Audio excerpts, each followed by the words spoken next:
Барлықтарыңызға сәлем, каналыма қош келдіңіздер. Бүгін сіздерге соя спаржасымен жасалған салаттың рецептімен бөлісемін.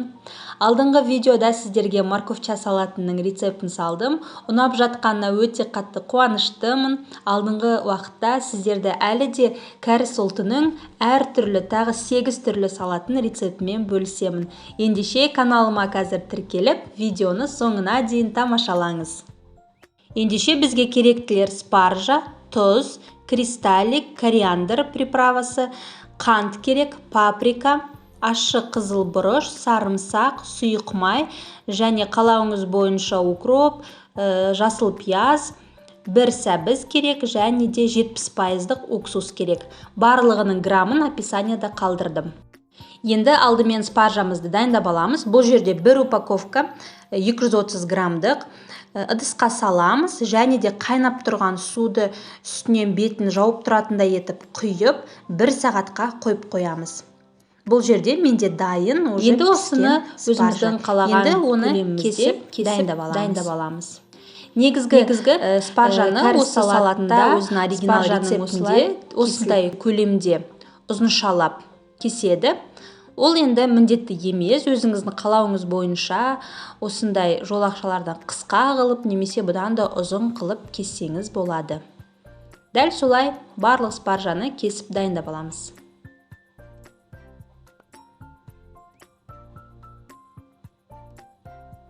Міне дайындап қойдық, кесіп. Енді осының үстіне жарты шай қасық тұзды саламыз. Тұзды салғанда мен әрқашан қайталаймын, барлық жеріне жеткізетін қылып саламыз. Ортасына ғана бір қасықпен тұзды сала салмаймыз. Енді біздің тұздан 2,5 есе артығымен қант саламыз. Бұл жерде қант көп болып кетеді, салат тәтті дәм шығып кетеді деп қорықпаңыз. Керісінше кәріс салаттарында осы қант пен уксустың араласуы арқылы өздерінің ерекше сондай дәмі болады. Енді осының үстіне 1 шай қасық уксус құямыз. Осылай уксусты да әрбір жеріне тамшылатып, жақсылап құйып шығамыз. Енді жақсылап араластырып алайық. Дәл осы уақытта уксус пен қант араласқан кезде шығатын иіс енді керемет. Дәл базарларда салаттардың қасынан өткен кезде күшті иіс шығып тұрады ғой, дәл сондай иіс болады. Ол қант пен уксустың араласуынан пайда болады. Енді осының үстіне кристаллик пен кориандрды да сеуіп шығамыз. Кейбір базарларда, дүкендерде спаржа салатын дәл осы күйінде де осы тұз, уксус, қант және кориандр мен кристалликті салып араластырып, дәл осы күйінде салат қылып сатады. Дәл осылай салат қылып жесеңіз де болады, бірақ бұл дәл осылай жегеннен көрі, менің ойымша, оны ащы қылып, тағы да оның үстіне көкөністер қосқан әдемірек сияқты. Ендеше біз оның үстіне енді бір сәбізді осындай теркадан өткізіп дайындап аламыз. Сәбізді қысқа қылып емес, осылай барынша толығымен ұзыншалап кесуге тырысыңыз.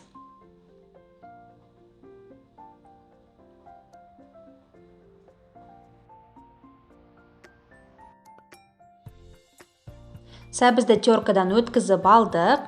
Енді осының үстіне біздің 2 сарымсақты да теркадан ұсақтап өткізіп аламыз.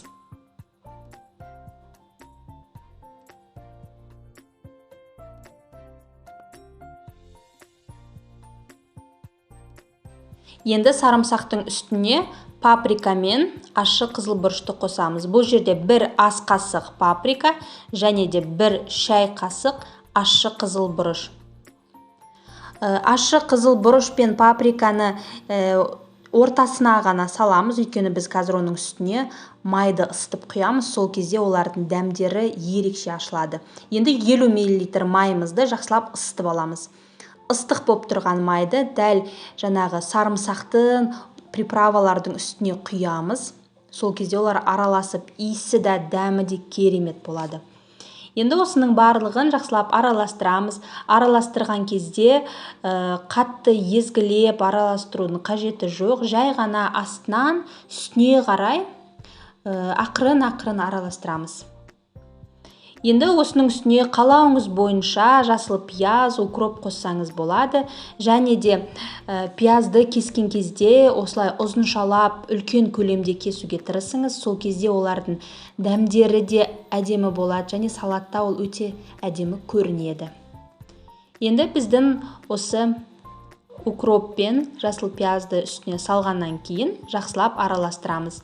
Неге біз оны ең соңында салдық? Себебі майды құйған кезде олар езіліп кетеді және түстері жасыл емес, басқаша біртүрлі сарғыш түс болып кетеді. Сондықтан майды құйғаннан кейін барып үстіне пияз бен укропты салыңыз. Міне осымен біздің салатымыз дайын. Сіздер де жасап көріңіздер, өте оңай, дәмі енді керемет. Каналға тіркеліп, видео ұнаса лайк басып, комментарий қалдыруды ұмытпаңыз. Назарларыңызға рахмет. Сау болыңыздар.